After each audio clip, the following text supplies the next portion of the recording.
Faut-il en rire ou en pleurer? Mon corps ne sait même pas quelle émotion transmettre. Mais en même temps, c'est totalement mérité. Le Real de Madrid s'est fait humilier par Arsenal chez les Gunners. En même temps, il fallait s'y attendre avec tout ce que le Real de Madrid a produit cette saison. Je crois que cette défaite est totalement méritée. Ça les remet face à la réalité. Et on a eu un doublé, deux magnifiques buts sous coup franc de Juninho, c'est incroyable. Non mais désolé, que dis-je, de Declan Rice, il s'est pris pour Juninho. Il nous a marqué des coups francs magnifiques, c'était des pétards, des bangers comme on le dit en anglais. Le premier était magique, le deuxième encore plus. Le premier, pour moi, c'était une erreur du mur qui s'est mal placé. Il a totalement contourné ce mur-là. Quand on voit la trajectoire de ce ballon, on sent qu'il a mis tellement d'effet dans cette frappe. Il a contourné le mur. C'était un magnifique but. Le second, avec ce faux mur fait par Arsenal et qu'ils ont écarté comme la mer par Moïse et qui a permis à ce second but d'aller trouver la lucarne de Thibaut Courtois. Pour moi, il n'y a rien à dire. C'était magnifique. Arsenal a maîtrisé son match. La deuxième mi-temps, j'avais envie d'éteindre la télé tellement j'avais honte. À la fin du match, j'avais honte. Parce que je ne crois pas que le Real de Madrid ait eu une seule occasion de but en seconde période. Ils nous ont totalement laminés. Après la mi-temps, ils sont revenus avec un esprit de guerre. La première mi-temps, pour moi, le Real de Madrid avait encore toutes les cartes en main. On sentait qu'on avait encore l'opportunité de leur faire mal. Même s'ils avaient largement plus d'occasions.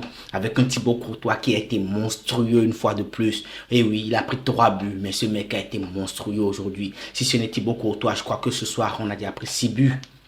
Il a été monstrueux et surtout les buts qu'il a encaissés, je suis désolé, mais Thibaut Courtois ne pouvait absolument rien y faire. Tout était bien joué. Le dernier but de Merino, c'était pareil. En une touche de balle, il a su enrouler ce ballon sur le côté droit de Thibaut Courtois qui n'a pu rien y faire. C'est un ballon qui frottait carrément le poteau. Thibaut Courtois ne pouvait absolument rien y faire. Le Real de Madrid a encore confirmé toutes ses lacunes, toutes nos craintes. Et oui, beaucoup de personnes diront c'est le Real de Madrid, ce n'est pas terminé, on peut revenir encore au match retour. Mais je pense que ça sera vraiment difficile. Pourquoi difficile? Parce que ce Real de Madrid n'a rien à voir avec les autres Real de Madrid. Ce Real de Madrid encaisse tellement de buts. Ce Real de Madrid n'arrive pas à réagir. Aujourd'hui, j'ai vu une équipe impuissante et Carlos Ancelotti, une fois de plus, qui n'arrive pas à faire les changements quand il faut. Cette équipe s'est totalement fait laminer en seconde période. Je comprends pourquoi le Barça nous a autant battus. Avec cette équipe, avec ce jeu, si on rencontre à nouveau le Barça, ils vont toujours nous plier. Arsenal a fait qu'une bouchée de nous. C'était incroyable ce match. Je crois que c'est un match que tous les fans de Real de Madrid ont détesté. Bien vrai, c'était beau tellement elle était maîtrisée par Arsenal. Arsenal a fait un très beau match. Pour tout amoureux de foot, on ne peut que féliciter Arsenal pour cette partition, pour ce match magnifique qu'ils ont fait. En plus, avec ces 3 buts, je crois que les émotions étaient au total. J'imagine l'émotion des fans de Gunners actuellement et également l'émotion des anti-madrilènes parce qu'on a donné la joie à nos concurrents aujourd'hui. Et avant de continuer cette vidéo, si vous êtes nouveau sur la chaîne, n'oubliez pas de vous abonner, mettez un pouce bleu, activez la cloche de notification, mettez vos commentaires, donnez-moi vos avis sur ce match et je vous répondrai bien évidemment. Que dire, ce Real de Madrid est impuissant. Je crois qu'il n'y a pas de mots, je crois qu'il n'y a même pas de débrief, il n'y a rien de technique à dire. Ce Real de Madrid n'est simplement pas au niveau. Du milieu, en défense, en attaque, rien ne répond. Il n'y a aucune coordination dans cette équipe. Pour moi, rien ne va du tout. Même côté placement, côté marquage. Je ne sais pas ce qu'on fait à l'entraînement. Carlos Ancelotti, il vient de nous montrer qu'il n'a rien à proposer. Aucun fond de jeu. Depuis plusieurs années, on se plaint de ce fond de jeu qui manque au Real de Madrid. Et cette année, avec une défense qui encaisse autant de buts, je crois qu'il n'y a plus rien à dire. Ce Real de Madrid est totalement au fond du gouffre.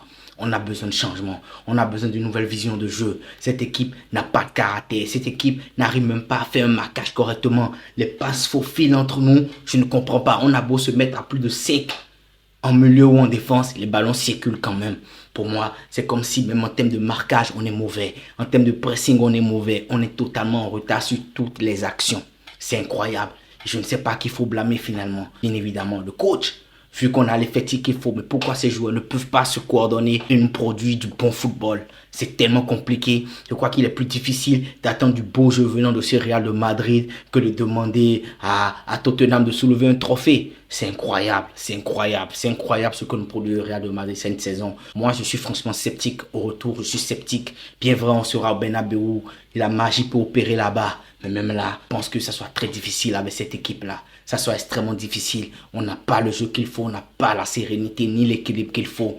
Au début du match, on a senti Mbappé qui avait envie, Camavinga qui a fait une très très belle première mi-temps. Je l'ai senti très engagé, très impliqué sur chaque action. Bellingham également qui a fait une très belle première mi-temps également. Thibaut Courtois Bien évidemment, pour moi, c'est le meilleur joueur du Real de Madrid. Il a été sur tous les coups, mais il ne pouvait rien. À force de recevoir des tirs, des bangers, à chaque attaque de Arsenal, il doit finir par craquer. Ce Real de Madrid nous donne les maux de tête. On ne sait même plus quoi faire. Et Carlos Ancelotti, une fois de plus, il regarde impuissant son équipe. Il attend encore, il attend les dernières minutes de jeu pour faire des changements. Alors qu'il sent que ça ne va pas. Rodrigo a été hors de match. Moi, Rodrigo n'a rien fait aujourd'hui. Il n'a rien créé. À part garder le ballon, revenir en arrière. Il n'a rien fait du tout. Nada. Quand c'est pas bon, il faut le dire. La seconde période, toute notre attaque a été coupée. Mbappé, Vinicius, Rodrigo. C'est comme si ils avaient plus de ballon. C'est incroyable. Même Bellingham n'a pas su faire le boulot au milieu de terrain. Le Real de Madrid a simplement subi.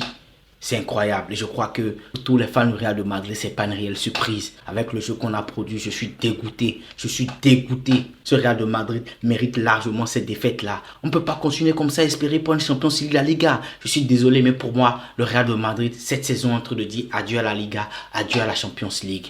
Parce qu'avec ce jeu et avec ces résultats, je crois qu'on ne peut rien y faire. Sur ce, la famille, pour moi, c'est triste à dire. J'ai pas le moral. J'ai même pas de quoi vous faire une analyse tactique approfondie tellement je suis dégoûté. Encore une fois, coup de chapeau à Declan Rice. Marque un doublé sur un coup franc. Je crois que très peu de joueurs l'ont fait en Champions League. Des joueurs comme Ronaldo.